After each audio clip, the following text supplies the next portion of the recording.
लोग भादी प्रकरण का कभी विचार करने के लिए प्रवृत्त हो रहे हैं। दिगंबर ऐसे धातु कोश में 2000 तक धातुएं दी हुई है। उनमें से थोड़ी बार धातुएं यहाँ पर ली और उनके 10 भाग किए हुए हैं, क्योंकि जितने भी धातु है उनके 10 भाग किए थे। जो धातु आरंभ में है जिस भाग के, उसी धातु का नाम उस गण के लिए दिया गया। ये इस तरह से 10 भाग किए गए तो उनके भवादि आदादि ज्योत्यादि दिवादि स्वादि तुदादि अवदादि तनादि क्रियादि और चौरादि ऐसे 10 नाम 10 भागों को दिए गए। तत्पश्चात कुछ और भी एक भाग है, उसको कणवादि इस नाम से जाना जाता है। उसका विचार जब हमें एक ही धातु से किया गया है और वे धातु 10 अर्थों में चलता है। एक धातु 10 अर्थों में चलता है। उसी पर लकार नाम से कहा गया है। वह लकार 10 बताए गए। लट लिट ले लट लिट लुट लेट लॉट लम लिंग लुम और लुम, इस तरह से 10 लकार बताया गया है। उनमें से विष्णु पंचम लकार है छंदमात्र गोचर। 5वां लकार केवल वेद में आता है। लट लिट लेट लट लिट लुट लट लिट लुट लुट लेट, ये लेट लकार वेद में आता है। इसमें लोक भाषा में इसका उपयोग नहीं होता, इसलिए इसका विचार यहाँ पर नहीं किया जाएगा। लेकिन आगे जो लिंग लकार आता है, उस लिंग लकार के 2 भेद हो जाते हैं, विधिलिंग और आश्रयलिंग। इस तरह से पुनः 10 विभाग हो जाए। वे 10 विभाग टित लकार 5 और गित लकार 5। लट लिट लुट लुट लॉट या टित 5।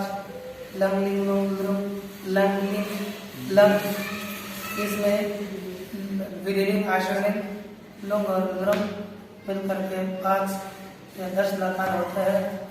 उनमें से प्रथम हम ये जो लकारार्थक का अर्थ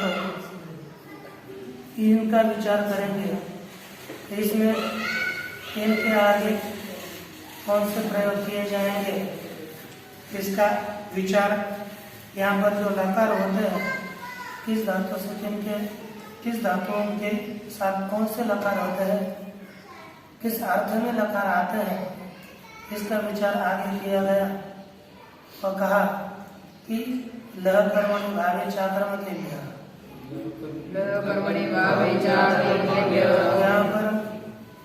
यहाँ पर अकर्मकेभ्यः आया है और चकार से सकर्मकेभ्यः की भी अनुवृत्ति आती है और च से कर्तरी की अनुवृत्ति आती है। तो इसके अर्थ 2 हो जाते हैं। सकर्मकेभ्यः लकारा कर्मणि कर्तरी च स्युः, अर्थात सकर्मक धातुओं से आगे लकार कर्म अर्थ में और कर्ता अर्थ में होते हैं। दूसरा अर्थ है अकर्मक धातुओं से आगे लकार कर्म अर्थ कर्ता अर्थ में और भाव अर्थ में होते हैं। सकर्मक से आगे कर्ता कर्म और आकर्मक से कर्ता भाव, इस तरह से लकार होते हैं। लेकिन सकर्मक धातु किसे कहते हैं, आकर्मक धातु किसे कहते हैं, ये देखना पड़ेगा। इसका सरल अर्थ बता देते, ज्यादा टेढ़ा मेढ़ा नहीं। जिस धातु के साथ कर्ता से अतिरिक्त कर्म का प्रयोग होता है उसे सकर्मक कहते हैं। जैसे राम दंडुदम पचते, इसमें पच धातु के साथ कर्ता का प्रयोग है, कर्ता से अतिरिक्त तंडुल का उदन का भी प्रयोग होता है, इसलिए सकर्मक है। दूसरा है अकर्मक, जिस धातुओं के साथ कर्ता से अतिरिक्त कर्म का प्रयोग नहीं होता उसे अकर्मक है। जैसे राम शेते, राम सोता है, यहाँ पर कर्म किसका प्रयोग करेंगे? कहीं कर ही नहीं सकते। सोता है, क्या सोता है? क्या सोता है? कुछ नहीं। क्या सोता है? अर्थात सोता है। ये लाजता है, लाजता है अर्थात लाजता है, कुछ भी कहेगा, कोई क्या लाजता है, कुछ लाजता है, कुछ ऐसा नहीं होता। इस तरह से सकर्मक और अकर्मक का विभाग किया। सकर्मक धातु से आगे कर्तरी और कर्म में प्रयोग होता है, अकर्मक धातु से आगे कर्तरी और भाव में प्रयोग होते हैं। हमारे पास पहला धातु है, लेकिन अकर्मक धातु थोड़ी है, उसकी गणना की गई, सकर्मक की गणना नहीं की। अकर्मक धातु कौन से? लज्जा, सत्ता, स्थिति, जागरण और जीवित वर्णम धातु वर्णम अकर्मक भाव। लज्जा, सत्ता, स्थिति, सत्ता धातु, सत्तार्थक धातु, ये अकर्मक धातु हुआ करते हैं। पहला ऐसा धातु आ गया भूसत्तायाम। भूसत्तायाम यह धातु सत्तार्थक है, होना, असना, ये सब अकर्मक धातु हुआ करते हैं। तो भू धातु अकर्मक है, लेकिन ये ध्यान में रखना, यदि धातु स्वयं अकर्मक होने पर भी उपसर्ग आदि जोड़ने के बाद वो सकर्मक बन जाती है, जैसा अनुभू, वो सकर्मक होती है, अनुभवती है ना। अब ये भू धातु है, लेकिन हम देखो कोई भी धातु हो, अभी इसका हम कर्तरी प्रयोग का विचार करेंगे। कर्मणि का, भावी का अब विचार न करके बाद में विचार में दिया हुआ है, इसलिए कर्तरी का प्रयोग करेंगे। जो लकार आएंगे कर्तार्थ में आएंगे।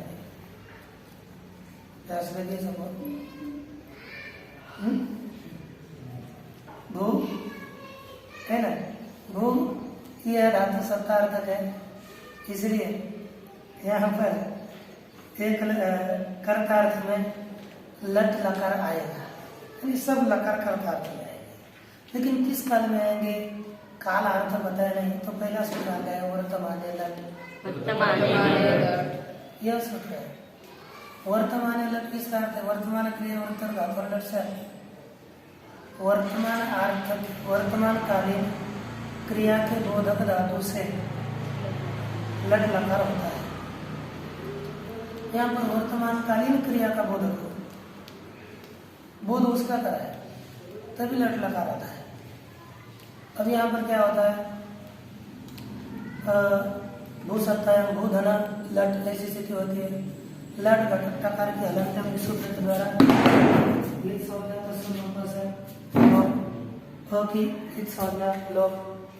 भूल कैसी स्थिति हो जाती है। अब यह कर्तार्थ में लट आ गया है, आने के बाद उसका ल अवशिष्ट रहता है, तब एक पुनः सूत्र आ जाता है क्योंकि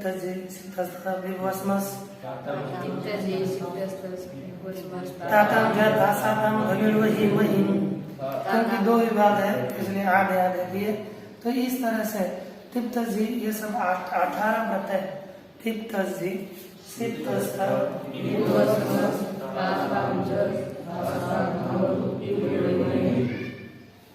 ये तिप्त जी है।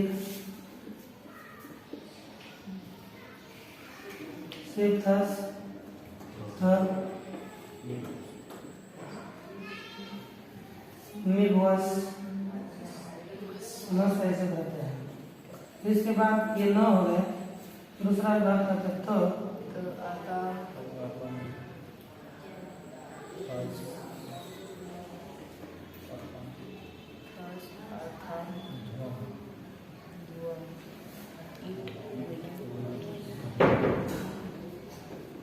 एक वही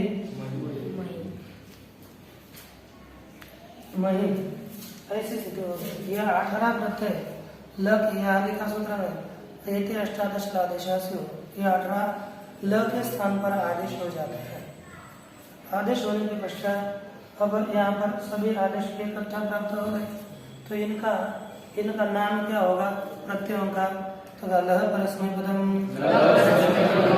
ल के लादेश परस्मै पद संज्ञा से ल के स्थान पर जो आदेश हो गए वे परस्मै पद संज्ञा होते हैं, अर्थात इन सब की परस्मै पद संज्ञा हो जाती है। क्या होती है? परस्मै पद संज्ञा हुई सबकी प्राप्त होने के बाद उसी का अपवाद सूत्र आगे आया, तंगाना आत्मने पदम कहते हैं। परस्मै पद संज्ञा होने के बाद तंग देखो, फिर यहाँ पर प्रत्याहार बनाते समय कभी भी अंतिम ईत संज्ञा को वर्ण लेकर के आदि यानी विवक्षित अंतिम ईत वर्ण को लेकर के विवक्षित आदि कोई ना कोई एक वर्ण लेने के बाद वह एक प्रत्याहार बन जाता है। विवक्षित हमने लिया ग, ये विवक्षित अंतिम वर्ण ईत संज्ञा हो गया ग, और विवक्षित आदि वर्ण लिया हमने तो हो गया है ये तंग प्रत्याहार हो गया। तंग प्रत्याहार में न आते हैं तंग प्रत्याहार, शानच और कानच है ना, ये दो इनकी आत्मनेपद संज्ञा होती है। तो ये नीचे के आत्मनेपद हो गए, ऊपर के परस्मै पद हो गए। अब ये जो आत्मनेपद प्रत्यय हो गए और परस्मै पद प्रत्यय हो गए, वे कौन से धातु के आगे आत्मनेपद प्रत्यय आते हैं और कौन से धातु के आगे परस्मै पद प्रत्यय आते हैं, ये हमको जानना पड़ेगा। यहाँ पर किसके आगे की आत्मनेपद प्रत्यय ही आते हैं ये देखना है। इसके लिए एक सूत्र दिया है, अनुदात्तंगित आत्मनेपदम, अनुदात्तंगित है पंचमी एक वचन है, आत्मनेपदम प्रथम एक वचन है ना। यहाँ पर क्या हो जाता है? अनुदात्तश्च अनुदात्तित अनुदात्तश्च गच, अनुदात्तंगौ अनुदात्तंगौ इतौ यस्य स अनुदात्तंगित तस्मात् अनुदात्तंगिता, अर्थात द्वंद्वान्त श्वेमाणं पदम प्रत्येकम संबंधित विनय से अनुदात्तंगित ऐसा लब्ध होता है। तो अर्थ क्या होता है? अनुदात्तित धातु से परे और अंगित धातु से परे आत्मनेपद प्रत्यय होते हैं। क्या होता है? आत्मनेपद प्रत्यय होते हैं। अब अनुदात्त स्वर ईत है जिसका, अनुदात्त स्वर ईत है जिसका, इसके आगे आत्मनेपद, और ग ईत है जिसका, उसके आगे भी आत्मनेपद प्रत्यय होता है। अब यहाँ पर कौन से अनुदात्त हमको जल्दी समझ में नहीं आएगा बताने के बाद, लेकिन गीत समझ में आएगा। जैसे शिंग स्वप्न धातु है, कौन से है? गीत धातु है, इधर देखना, गीत धातु है, इसलिए आत्मनेपद इसके आगे केवल आत्मनेपद प्रत्यय है। दूसरा हेद धातु, हेद धातु ये अनुदात्त है, इसका स्वर जो आकार है वो अनुदात्त है, उसकी एक संज्ञा होती है, उसके आगे भी आत्मनेपद आता है। ये दो हो गए। अब देखो कुछ धातु ऐसे है जिनके आगे परस्मै पद भी आता है और आत्मनेपद भी आता है। ऐसे धातु कौन से, उसका वर्णन नीचे के सूत्र में किया। स्वरित कर्तव्य प्राय क्रिया बोले, यहाँ पर देखो जिसके स्वरित, देखो आपका 3 प्रकार के स्वर गए, उदात्त अनुदात्त और स्वरित। उसमें अनुदात्त ईत है, उससे आगे आत्मनेपद, इसके बाद आता है स्वरित। स्वरित अर्थात स्वरित जिसकी स्वरित की जिस धातु के स्वरित की संज्ञा हो गई, उसके आगे और जिसके नियम की ईत संज्ञा हो चुकी है। किसकी? एक जगह पर स्वरित की संज्ञा और एक जगह पर नियम की संज्ञा, ऐसे दोनों धातुओं से आगे यदि कर्ता को फल मिलता हो, क्रिया करने के बाद जो क्रिया करने वाला है उसी को यदि फल मिले तो आत्मनेपद का प्रयोग करना है। यदि कर्ता को फल न मिल करके उसको भी थोड़ा मिले लेकिन ज्यादा अन्य को फल मिले तो आत्मनेपद करना है। जैसे हमारे पास दुक्चस्ता के धातु है, पच धातु। यदि आप भोजन बनाते हो, यह भोजन खुद के लिए बना रहे हो क्योंकि स्वरित धातु है, खुद के लिए भोजन बना रहा है तो सहपचति, और दूसरों के लिए सबके लिए भोजन बना रहा है तो पचते, ऐसा प्रयोग करना है। नहीं, खुद के लिए बना रहा है तो पचते, और सबके लिए बना रहा है तो पचते, दूसरों के लिए बनाए तब परस्मै पद, परस्मै दूसरों के लिए, आत्मने खुद के लिए, जो खुद के लिए बनाए तब आत्मनेपद और दूसरों के लिए बनाए तब परस्मैपद। ध्यान में रखना। और वो कोई नीचे आ गया, खुद के लिए भूख लगी है और बना आम बहुधनम पचाने, गलत। खुद के लिए, हाँ सबके लिए खाना है, उसमें हम भी है तो कोई समस्या नहीं है, तो खुद भी है और दूसरे भी है, तो आत्मनेपद का नहीं प्रयोग करना, क्या करना है, परस्मैपद का करना है। और खुद के लिए बना रहे हो तब आत्मनेपद का। ठीक, ध्यान में रहा ना। या कभी भी ऐसे प्रयोग करते समय, हम विचार करते समय जिस धातु का प्रयोग करना है तब पूरे विचार करके, थोड़ा धीरे धीरे बोलिए, कोई समस्या नहीं है, लेकिन विचार करके ऐसे बोलते बोलते बोलते बोलते बहुत अभ्यास हो जाता है। सो गए आपका जाते है ना, बोलते बोलते बोलते क्या हो जाता है, अभ्यास बहुत बढ़ता है और फिर बाद में हम किसके लिए प्रयोग कर रहे हैं वो स्वयं मुख से निकल जाते हैं। इसलिए ध्यान, बोलना बहुत महत्व का है और भुआदी ये बोलने के लिए होती है। बोलने से भाषा सुधरती है, न बोलने से भाषा नहीं सुधरती, इसलिए ध्यान दे करके बोला करिए। अब हम दुग्चस्वा की धातु है, पचती पचते ऐसे बन जाता है। ईंत धातु है, जैसे क्रू धातु है, क्रू डुकनी कर रहे ईंत है, इसलिए वो भाई पद में चलते हैं। करोति कुरुते, खुद के लिए करता है तो कुरुते, हमें संकल्प कर देना करिष्ये, आत्मनेपद का प्रयोग करता है, दूसरे के लिए करता है तो करोति। अब इस तरह से ये आत्मनेपद के निमित्त दो बताए गए, स्वरित और अनुदात्तंगी। अब परस्मैपद का क्या प्रयोग है, उसका एक कदम प्रयोजन। यहाँ पर परस्मैपद का क्या प्रयोजन कब होता है उसको बताया कि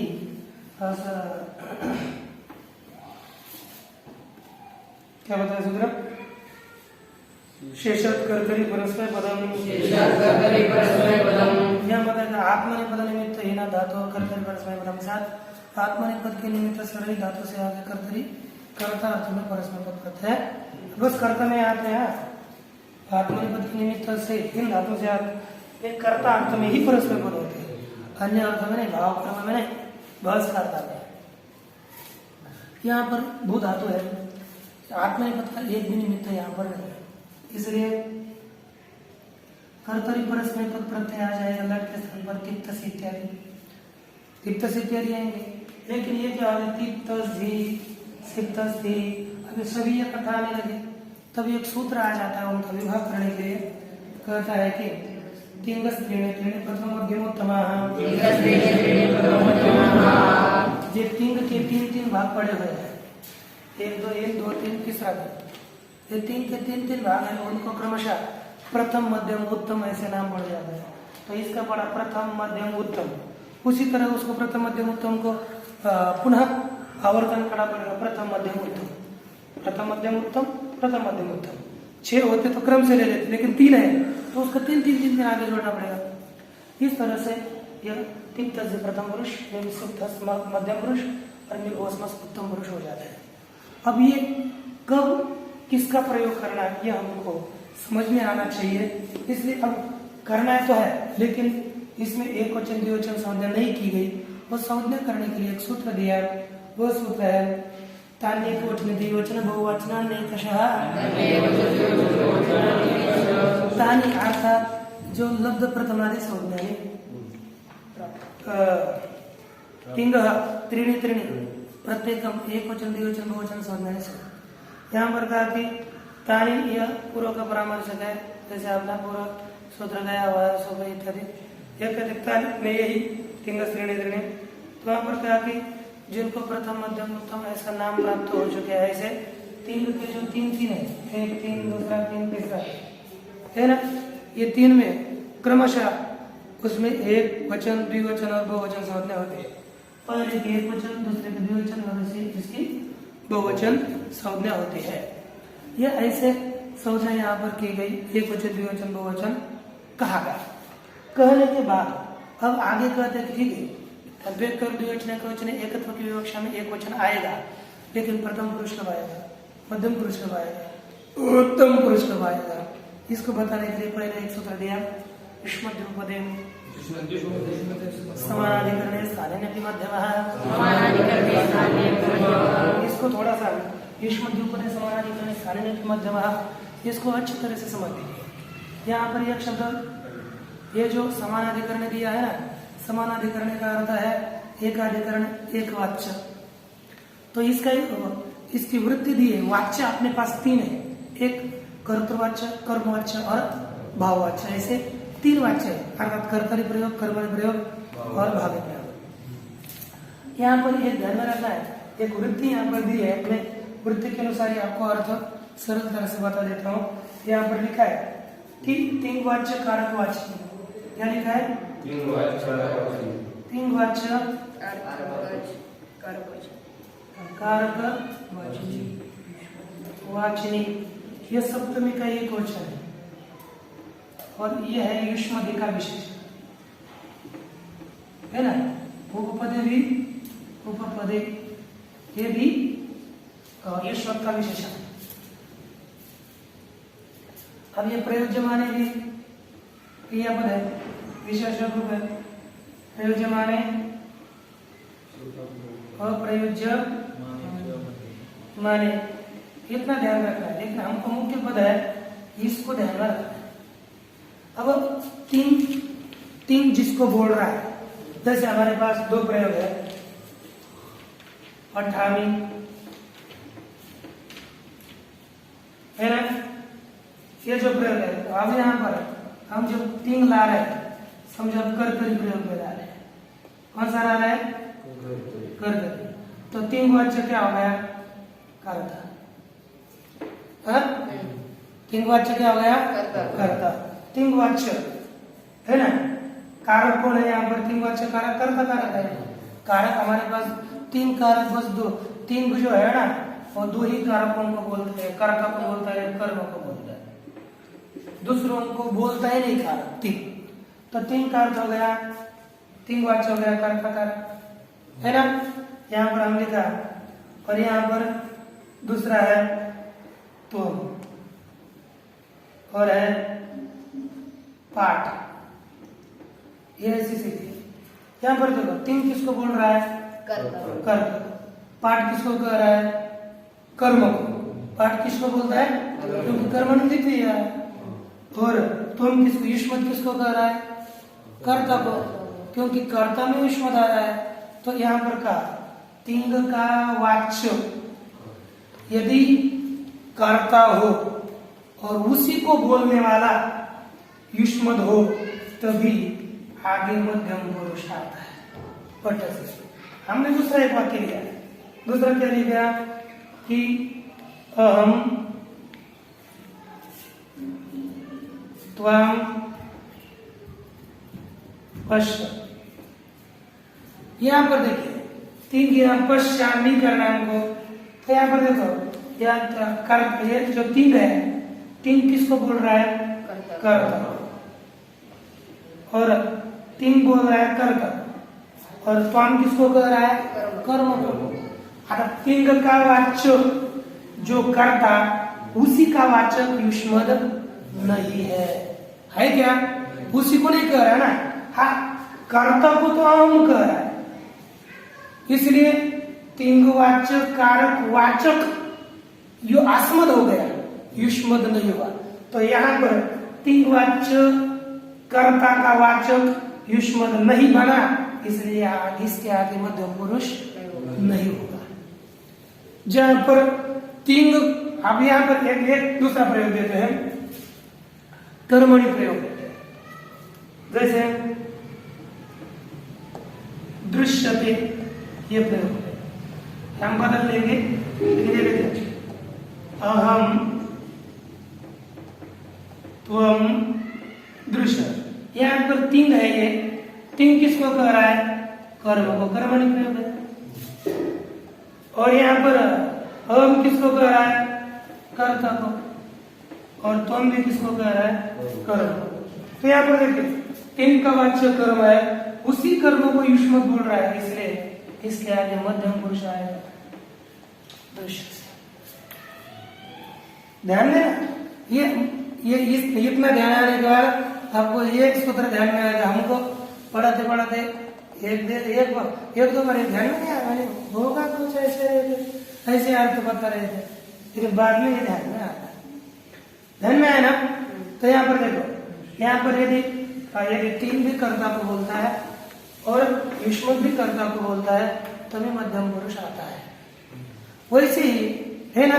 और फिर युष्मत का, और ये कब होना है? युष्मदी, ये तीन वाच्य कारकवाची युष्मदी अर्थात युष्मत उपपदे अर्थात नजदीक पर होने पर, नजदीक पर प्रयुज्य माने अर्थात उसका प्रयोग करने पर अथवा न करने पर प्रथम मध्यम पुरुष होता है। इसका प्रयोग करो अथवा न करो, लेकिन दोनों का अर्थ एक होना चाहिए।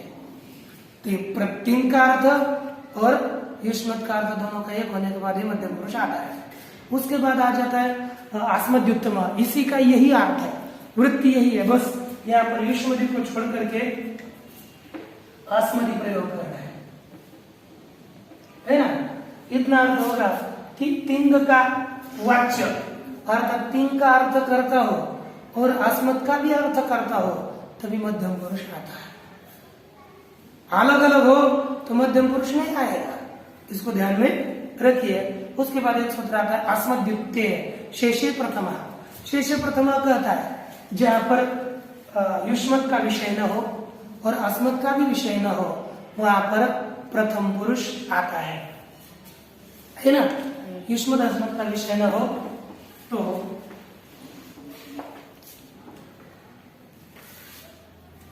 प्रथम पुरुष आता है।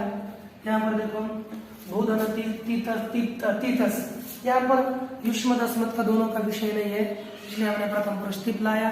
तिप लाने के बाद तीतस इत्यादि से एकत्व की विवक्षा में एकवचन आया, तभी एक सूत्र आ जाता है तिंशित सार्वधातुकम, तिंग है ना, तिंग और शीत प्रत्यय धातुधिकार होता है।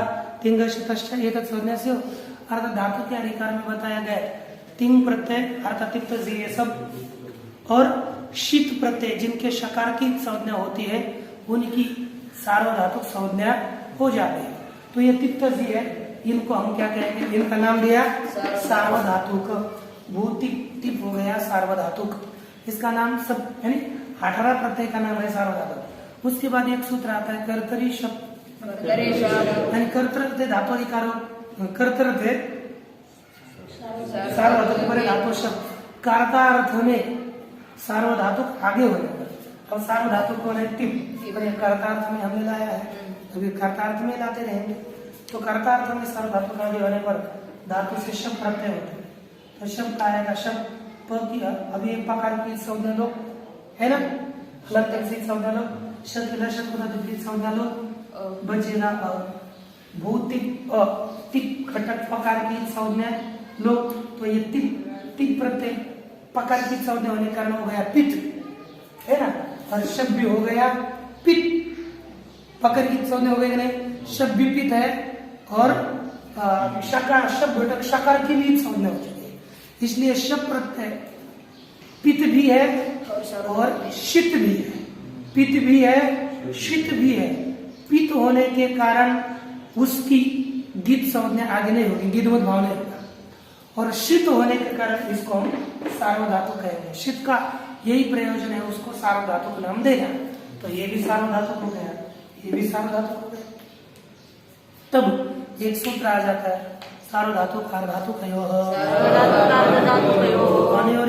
से होना, अर्थात सार्वधातुक और अर्धातुक आगे होने पर ईगंत अंग को गुण होता है इक, ईगंत अंग हो गया भू, भू के आगे पर अप्रत्यय आ गया है तो भू की भी अंग संज्ञा होती है, भू की भी अंग संज्ञा होती है, दोनों की भी हो जाती है।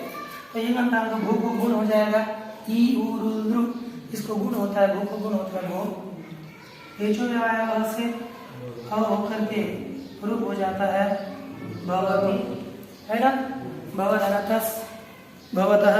अब आगे सीधे भू भू धन जी, भू अधन जी अर्थात भव बना कर रख देते हैं, भव अ जी। अब सूत्र आता है झंत है ना, प्रत्यय से प्रत्यय का अवयव उसको अंत होता है, अर्थात जब अंत और आगे का ही भव पंक्ति, और उसके बाद सूत्र आया आता है हतो गुणे।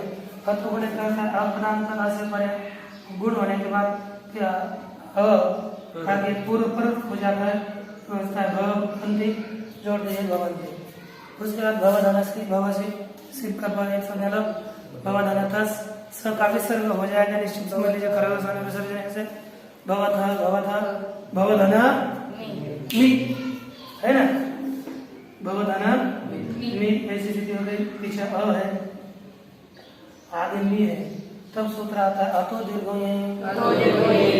सूत्र कहता है आतो से दीर्घ न्याय दो सार्वधातु न्यायादि सार्वधातु न्याय में कितने वर्ण आते हैं समझो ऊष्म व्यंजन छोड़ करके कपाय कपाय नहीं जभय तक कहा आता है जभय तक अर्थात य से लेकर जभय तक कितने वर्ण आते हैं बोल दीजिए 4 5 2 आंकड़ा है ना 4 5 2 11 तो ये जब 11 वर्ण आगे होंगे तो पीछे वाले को आदंतांगों को क्या होता है दीर्घ होता है। यहाँ पर मी आता है उंगे मंगलम उसके बाद जब है इसका दीर्घ हो जाएगा भवामी वज्री में आता है यवरट है ना भवावह और भवा वह ऐसे रूप हो जाता है।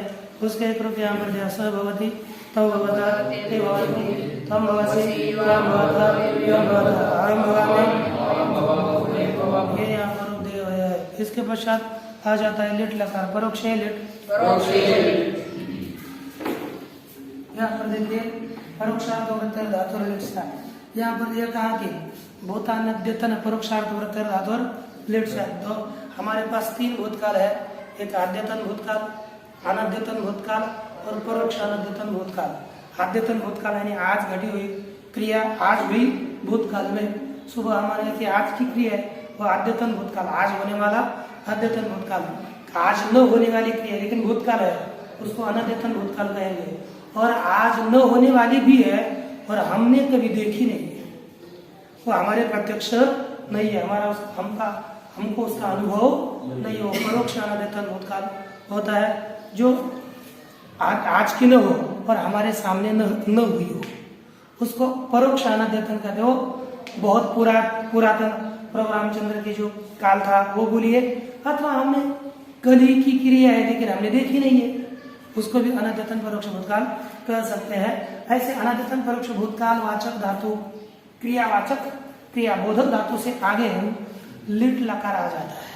क्या आता है लिट लकार। इसका बस विशेषता महत्व ज्यादा प्रथम पुरुष के लिए उत्तम मध्यम के लिए ज्यादा क्योंकि तू कहना है तो प्रत्यक्ष हो जाता है मैं कहना है तो वो भी प्रत्यक्ष होता है उत्तम तो हो ही नहीं सकता जल्दी। यहाँ देखिए भू धातु भू धन ली ऐसी स्थिति हो जाती है। यहाँ पर ल के स्थान पर आ जाते हैं तिक्त इत्यादि प्रत्यय आने के बाद नो प्रत्यय आ गए परस्पर पद होने के कारण तब सूत्र आ जाता है परस्मै पदानां लतु सुस्थल थसनलो माह ये सूत्र कहता है परस्मै पदानां आणि लिटस्थिवादीनां परस्मै पदानां नल अतुस अतः लिट के स्थान पर जो तिप इत्यादि 9 आदेश हो गए उनके स्थान पर क्रमशः तिप के स्थान पर नल तस के स्थान पर अतुस है ना उसके स्थान पर उस सी के स्थान पर थल अतुस के स्थान पर अतुस तस के स्थान पर अतुस के स्थान पर पुनः के स्थान पर न व और म ये आदेश हो जाता है। अगर अर्थात आपने को लिट लकार में ये प्रत्यय नहीं चलाएंगे हम ये प्रत्यय लगाएंगे पर भू धनति उसके स्थान पर नल प्रत्यय होने के बाद क्या हो जाता है भू नल नल के ल की सौदा लो न की भी सौदा लो बचता है तब एक सूत्र आ जाता है इस अवस्था में लिटि धातु अभ्यास से नहीं वो लुंग लिटो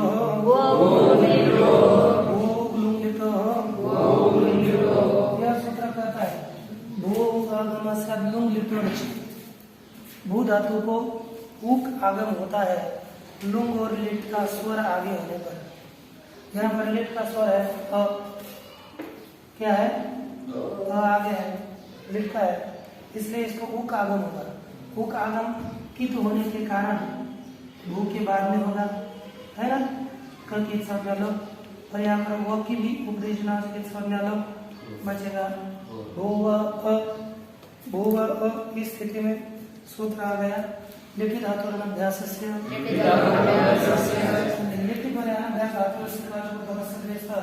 आचार्य स्मृति कहते कि लिट आगे होने पर सोलन है लिट आने के आगे होने पर अनभ्यास धातु का अवयव जो प्रथम एकाच जिसको अभ्यास संज्ञा नहीं हुई ऐसे धातु का अवयव जो प्रथम एकाच उस एकाच को क्या होता है द्वित्व होता है। प्रथम एकाच प्रथम स्वर यहाँ पर क्या एक जितने स्वर है स्वरों में एकाच ले रहा है तो प्रथम एकाच को क्या होता है द्वित्व होता है। और यदि धातु स्वरादि है जैसा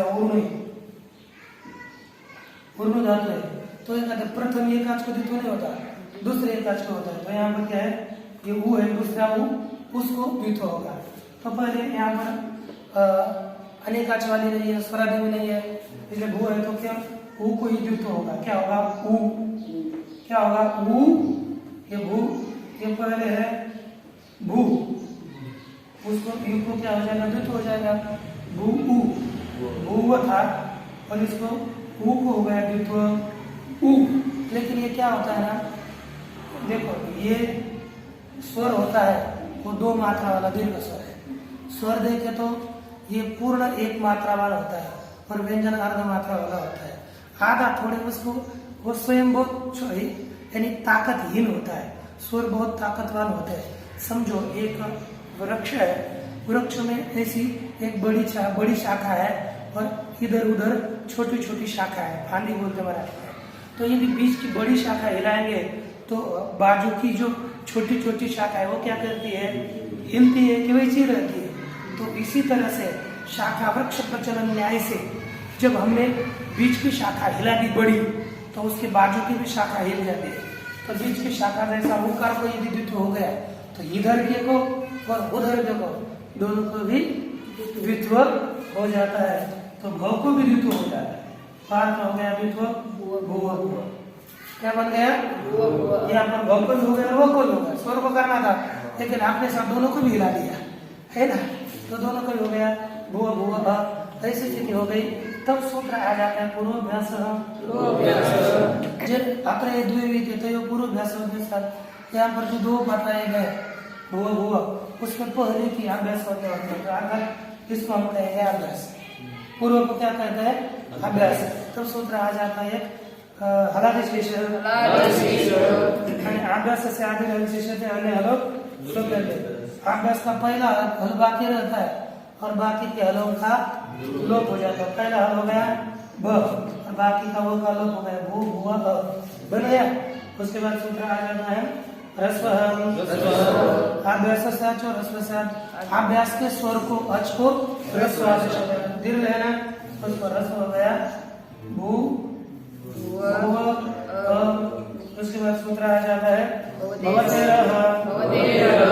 भवतेर अभ्यासस्य उकारस्य अवसाद भू धातु के भू धातु के अभ्यास के ऊ को हो जाता है आगे होने पर आगे भू के ऊ को हो जाएगा तो क्या बन जाएगा भूवा ऐसी स्थिति हो गई। जिसके बाद सूत्र आ जाता है अभ्यास जलम चरस्य अभ्यास को चर अभ्यास के जल को चर और जस हो जाता है। अर्थात चर और जस अर्थात समझ लेना झला जशाम जशा खयाम चर अर्थात ये ध्यान देना है अभ्यास के प्रथम और द्वितीय वर्ग के स्थान पर प्रथम वर्ग आदेश होता है। तृतीय और चतुर्थ वर्ण के स्थान पर तृतीय वर्ण आदेश हो जाता है। ये चतुर्थ वर्ण है तो इसका तृतीय वर्ण हो जाएगा ब भू तो जोड़ने के बाद बन जाता है बहुआ ये एक रूप बन गया। तो इतना बहुआ बना कर रखेंगे और आगे के हम सीधे प्रत्यय लगाएंगे बहुआ धन अतुस बहुवतुहु बहुआ धन उस बहुहु बहुआ धन थल। अब यहाँ पर हम आगे चलते हैं पूछो है पूछो हम प्रचारी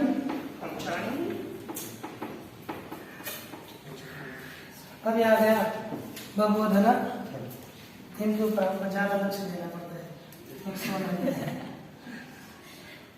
बहुवचन है थल।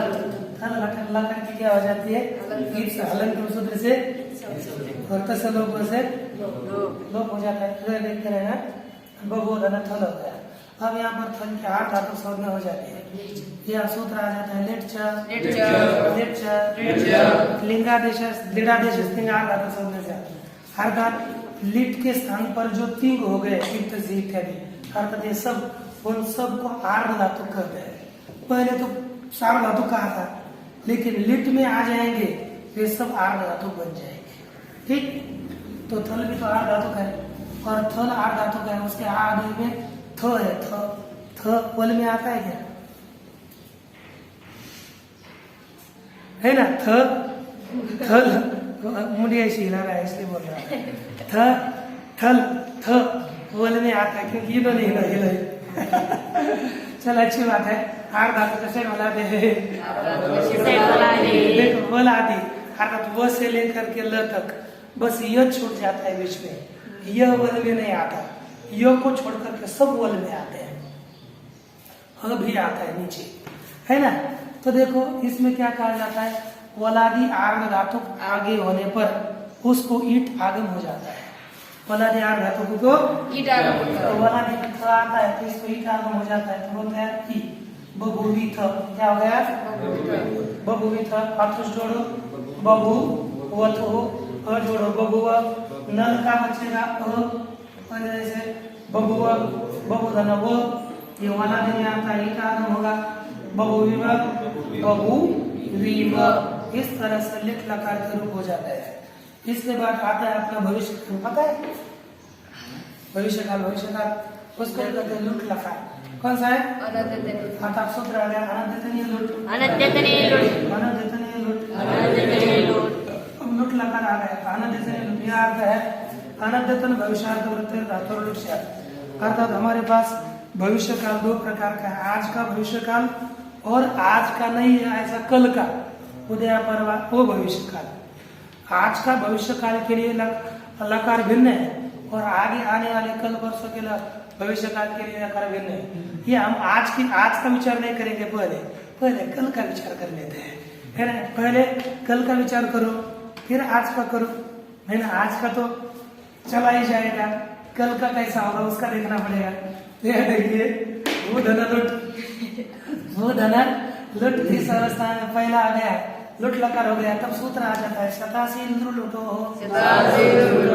देखो शतास। ये क्या होता है? लृ और लुट आगे होने पर क्या हो गया? लृ और लुटो लृ और लुट आगे होने पर। ये लुट आगे होने पर और लृ आगे होने पर लृ से लेना है हमको लृ और लुट। आप समझो क्या होना है ना कि क्रमशः धातु से लृ आगे होने पर धातु से आगे धातु के और बीच में से प्रत्यय होता है और लू आगे होने पर तास प्रत्यय होता है। एक धातु को क्रमशः श और तास प्रत्यय होते हैं कब? आगे स्य के लृ और लुट आगे होने पर। लुट आगे होने पर धातु से तास हो जाता है। तो हमारा लुट ही अभी है। तो लुट होने के बाद क्या हो जाएगा? भूतास लुट। भूतास लुट। इस बार तिप बीते जाएंगे। तिप प्रत्यय आने के बाद तिप तस जी आते हैं ना, तिप तस जी आते हैं, बाकी तो वैसे ही है। तो इनके स्थान पर क्या हो जाता है? लुट प्रथम लुट लकार के प्रथम पुरुष को क्रमशः दा रौ और रस आदेश होते हैं। अर्थात उनके आगे तिप्त जीने लगाएंगे प्रथम पुरुष में दार और रस लगाएंगे। और पहले लाया हमने डा के भी छोटे हाँ और इस तास की शुद्ध आर्ध धातु संज्ञा होगी। आर्ध धातु कम शेष तिंग और शीत प्रत्यय से भिन्न प्रत्ययों को आर्ध धातु कहते हैं, है ना? तिंग और शीत। तिंग आर्ध ये शीत आर्ध जिसकी शकार की संज्ञा हुई इसकी किसी की न तिंग है न शीत है, इसलिए आर्ध धातु हो गया। आर धातु होने के बाद पहले हमको आर धातु का वाला दिलाना पड़ता है। आर धातु वाला जैसे हो गया ईट, क्या हो गया सार पुनः आर धातु प्रत्यय आ गए तो ईट भी आर धातु के प्रत्यय आया पदम इस परिभाषा से यदि हम प्रत्ययों जिसके जो आगम है ना, यद आगम अर्थात जिसके आगम है उनके ग्रहण से प्रत्ययों का भी ग्रहण होता है। तो तासार धातु है तो ईट भी आर धातु है। तो आगे भू ईतास है, सार्व धातु का धातु है उसके द्वारा सर्व धातु का आर धातु कोई आगे हो ईगंत अंगों को गुण होता है भू ईतास आप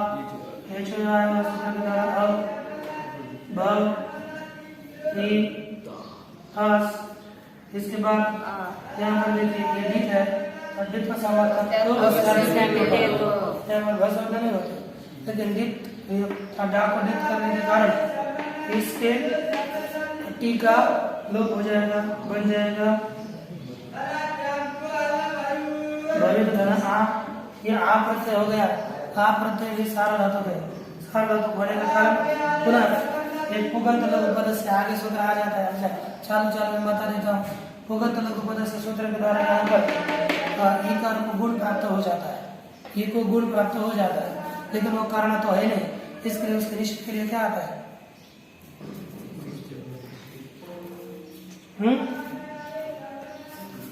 नहीं किया न दिधि विवेटा एक सूत्र गया है, न दिधि विवेटा ये सूत्र है, वो कहता है दिधि दिधि विभिन्न और ईट को गुण नहीं होता, दिधि विभिन्न और ईट को गुण नहीं होता, न दिधि विविटा। अब यहाँ पर ईट है इसलिए उसका गुण नहीं होगा तो जुड़ा दिया जाएगा तो बनेगा भविता, भवितास। भविता अब आगे क्या होगा? भवितास धन इतना तो बना कर रखेंगे हम, आगे सीधा करते आते हैं रो तो सूत्र आ जाता है तासस्तुर लोप है ना, तासे रस्ते शस्य लोप साधो प्रत्यय पर सकारादि प्रत्यय आगे होने पर तास और अस के स का लोप हो जाता है। तो यहाँ पर रकारादि है, सकारादि नहीं है, इसलिए यह सूत्र यहाँ पर नहीं लग रहा, तो पुनः एक सूत्र लाना पड़ा रीच तथा है ना, तथा अर्थात तास और अस के स का लोप हो जाता है रकारादि प्रत्यय आगे होने पर। तो रकारादि प्रत्यय आ गया है तो स का लोप हो जाएगा, तो क्या बन गया? भवितारो रस भी है सर रकारादि है, भवितार है ना। इसके बाद आ जाता है मध्यम पुरुष,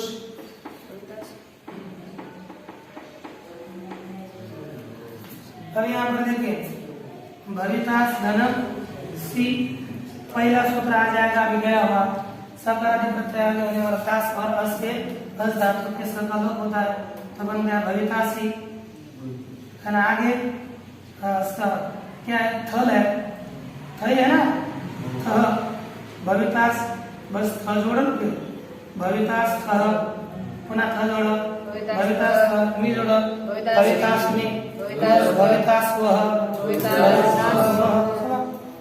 कितना सीधा है ना। अगर वो होगा वे दोनों होंगे वे सब होंगे यदि प्रथम पुरुषा इत्यादि रूप चलते हैं। उसके बाद आ जाता है भविष्य का दूसरा आज का भविष्य का, कल हम पढ़े है ना भविष्य की भविष्य का, उसका विचार करेंगे। अब आएगा लुट, क्या आता है? सूत्र आ जाता है लुट शेष यह कहता है सूत्र का अर्थ है क्रिया क्रियाम सत्याम असत्याम व भविष्य धातुर क्रिया के लिए क्रिया, जैसे ये कोई आप आएगी, आप यहाँ पर क्यों आएगी? पढ़ने के लिए, ठीक नहीं?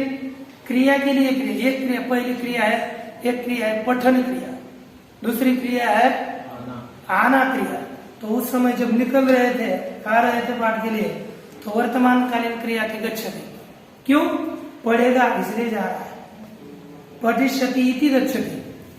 तो ये क्रियार्थ क्रिया, यह पठिष्यति इति गच्छति, ये इस क्रिया के लिए दूसरी क्रिया है, गच्छति क्रिया है। तो क्रिया के लिए क्रिया ये नजदीक हो अथवा न हो तो भी भविष्य धातु को भविष्य का लुट लकार होता है। समझो लुट लकार होता है। लुट लकार हो गया लुट लकार आगे होने पर लुट लकार होने के बाद अभी सूत्र गया है शतासी लुटो। तो लुट आगे होने पर धातु क्या होता है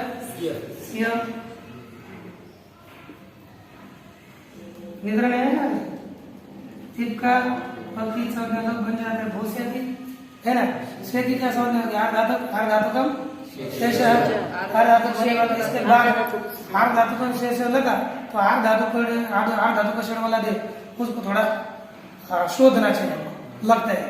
हार धातु का क्षण वाला जैसे क्या हो जाएगा किस होगा तो भूसे भी सार धातु का धातु से गुण किचड़े वाले से बहु आदेश के आगे स आदेश होगा और पूरे प्रत्यय लट लकार की तरह जोड़ा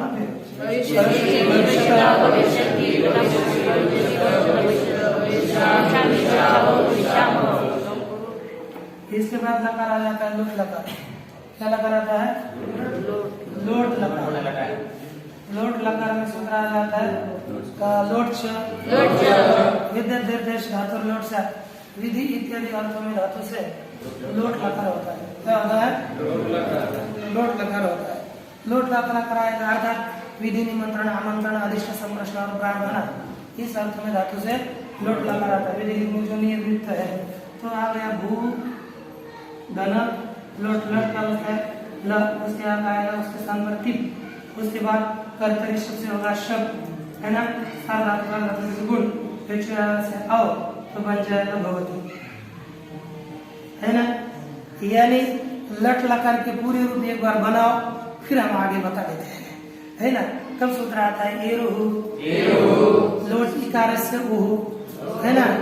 बता देते हैं लोट के इकार को ऊ होता है ना। क्या होता है ऊ होता है। लेकिन ये ऊ करने के पहले यहाँ पर एक सूत्र आ जाता है तो योस्तातंगा शिष्यन तरस्याम अच्छा ये आशीषी लिंग लोट हो। देखो लिंग और लोट लकार ये दोनों आशीर्वाद अर्थ में भी होते हैं है ना। इनके विधि निमंत्रण आमंत्रण अधिष्ठ और संप्रश्न प्रार्थना है ही है लेकिन लिंग लकार और लोट लकार आशीर्वाद देने के लिए सर्वे भवन को सके ना सर्वे संत आशीर्वाद ही नहीं करेगा है ना। इसके लिए एक आशीर्वाद दे देता है ना क्योंकि आशीर्वाद अर्थ में लोट लकार होता है हो गया। और विद्यार्थी 6 अर्थों में और आशीर्वाद अर्थों में भी लोट लकार होगा तो ठीक है। फिर पहले फिर आशीर्वाद चला है तो जब आशीर्वाद अर्थ नहीं है तब क्या हो जाता है वो तो हो ही जाता है। तो देखिए ये रूप सूत्र आ गया ये को ओकार आदेश किया। अब हम विकल्प से तू के स्थान पर आशीर्वाद अर्थ में थोड़ा बदल करने वाला है तो सूत्र आता है तो क्या कहते हैं तू और ही के स्थान पर आशीर्वाद अर्थ में विकल्प से तातंग आदेश होता है। तो यहाँ पर तू है तू के स्थान पर विकल्प से आशीर्वाद अर्थ में क्या होगा तातंग होगा। गति अलंकम शीत सवने अंकित सवने लोग तात होगा तात रूप बन जाएगा बहु भवता 2 रूप हो जाएंगे। आशीर्वाद देना है ना सुखम भवता अथवा सुखम भवता है ना। इस तरह से आशीर्वाद देते समय रूप हो जाएगा। इसके बाद आता है भवतस क्या होता है भवतः है ना भवतस हो जाता है। तब इसी अर्थ में सूत्र में आ जाता है लोटो लंगवत ये कहता है लोटो लंगवत अर्थात लोट लंग की तरह होता है। लोट लंग की तरह होता है अर्थात क्या होता है लोट में जैसे स का लोप होता है और ताम इत्यादि आदेश होते हैं उसी तरह लोट लकार में भी स का लोप और ताम इत्यादि आदेश होंगे। अब ताम इत्यादि आदेश होते हैं स का लोप होता है ये तो बताया नहीं तो ये बता देते हैं ना, ताम लंग में ताम इत्यादि आदेश जो होते हैं वे लोट में भी होंगे। इसको बताने के लिए फिर सूत्र लाते हैं लंग में क्या आदेश होते हैं। देखिए तस तस तमिपान ताम ताम दाम तस थस थम है ना, कौन है लंग में। गीत लकार में क्या होता है, थोड़ा क्या होता है, इसको हटा देते हैं निकाल।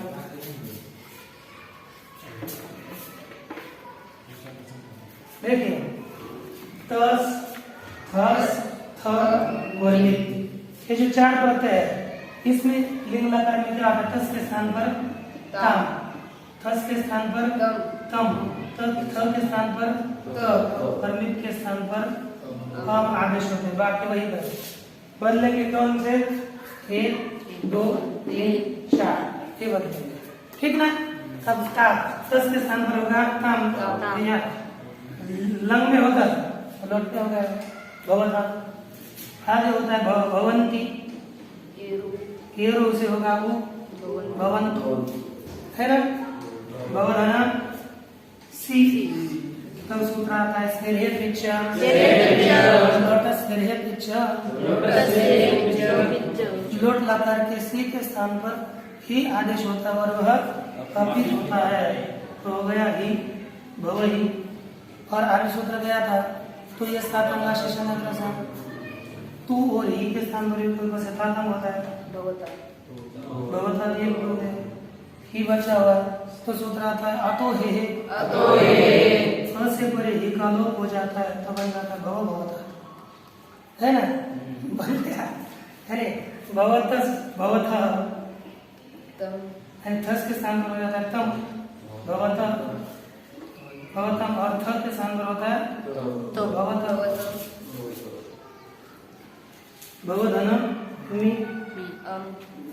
आनी लोट मेरनी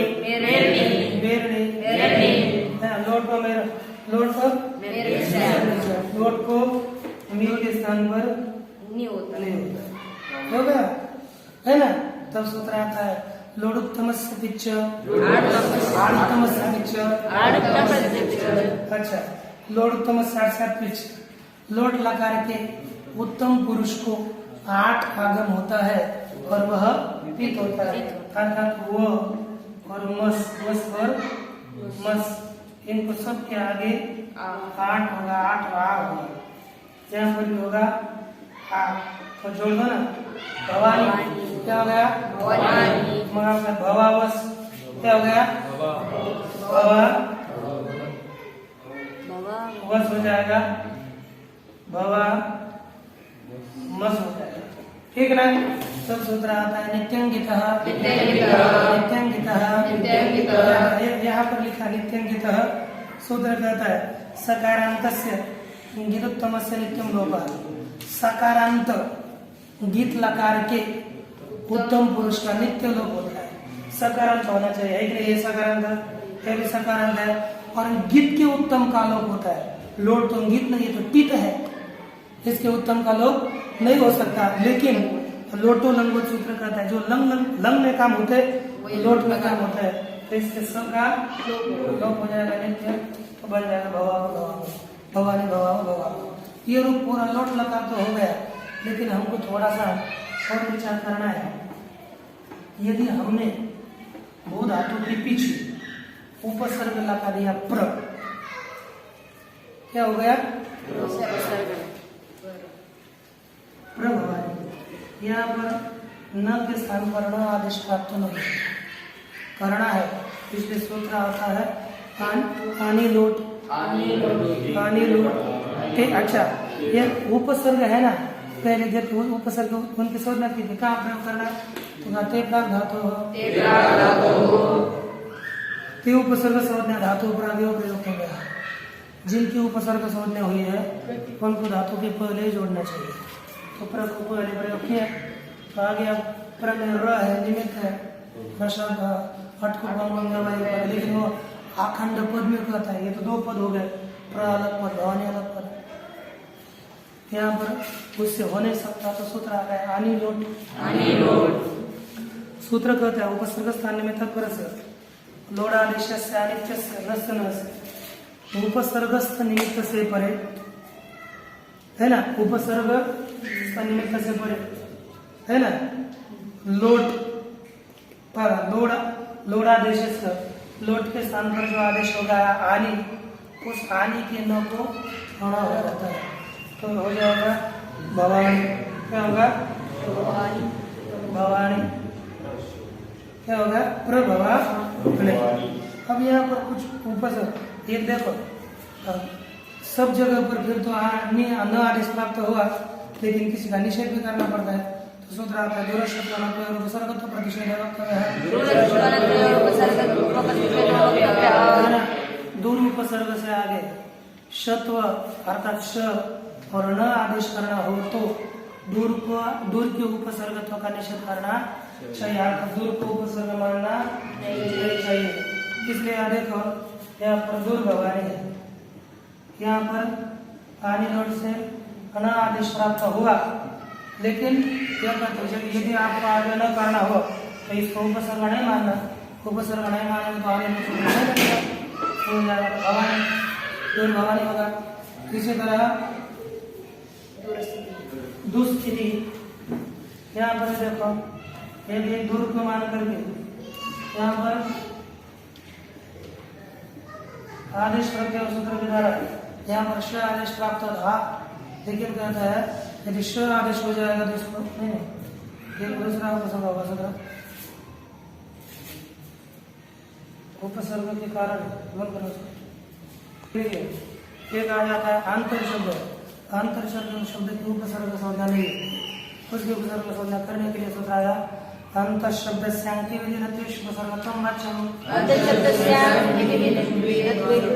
देखो अंतर शब्द को यदि आगे आंग की विधि और न करना हो तो अंतर शब्द को उपसर्ग कहना चाहिए।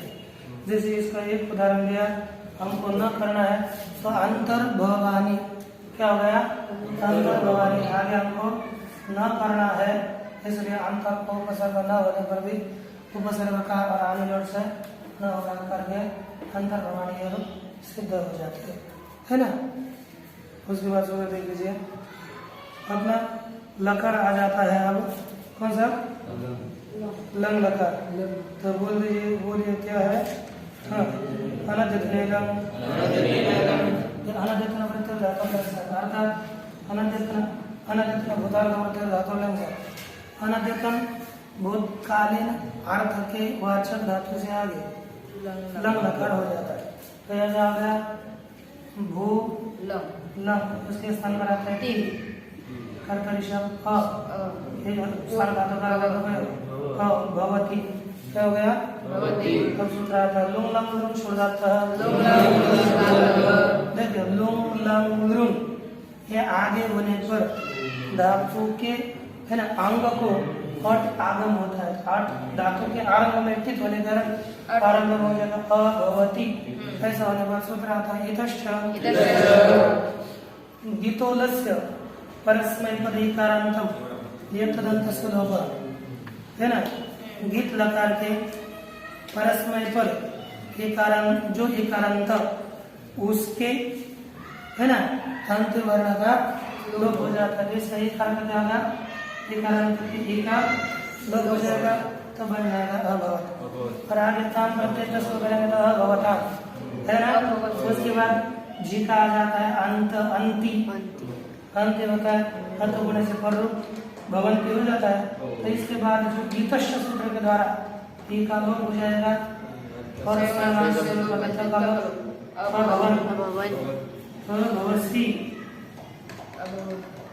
भवसी, यहाँ पर एक का लोप तस्के दानवर्थम अभवामि, क्या है? अभवामि, यहाँ पर क्या कि इसके द्वारा हम अभवम, वस आएगा सकार का लोप, तो भी इस तरह से अलग अलग करके बोलती होती है। इसके पश्चात आ जाता है विधिलिंग लकार,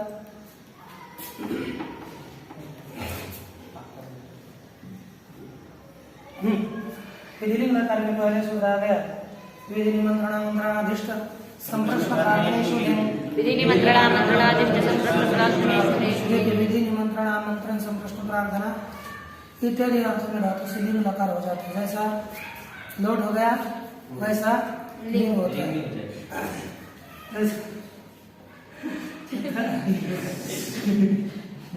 लिंग क्या हो जाता है? क्या हो गया? इस स्थिति में कर्तरी शब्द से क्या हो जाता है?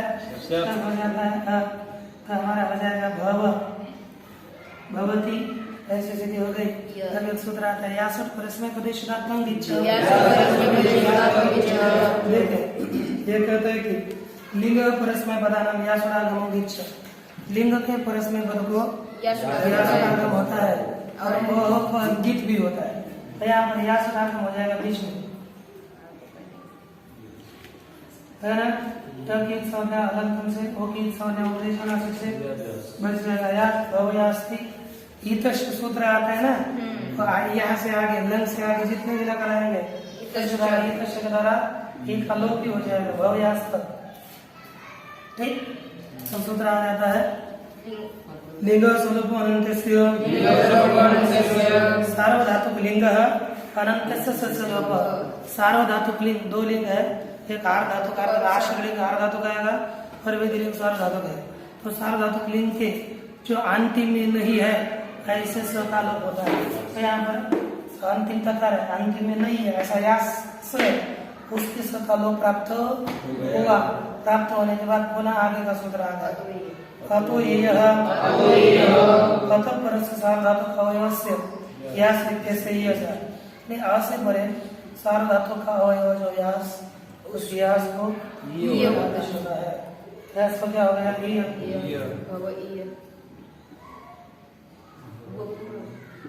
यहाँ पर इस अवस्था में लोपो योरवली वल आगे होने पर य और व का लोप हो जाता है। वल अर्थात य को छोड़ करके सब हो जाता है। यहाँ पर क्या हो जाएगा? 8 गुना गुण ताम आएगा भगवता उस आएगा उस। हाँ जेर जूस लिंगो जेर जूस। देखो लिंग के जी को जूस आदेश होता है। जूस का बचेगा जे की संज्ञा उस तेरा हो गई सी आएगा ही का लोग स का विसर्ग भवे है। थस के स्थान पर तम भवेय धनम भी पाएगा मी कौन होगा इसलिए यहाँ का भवेयम कुंडली को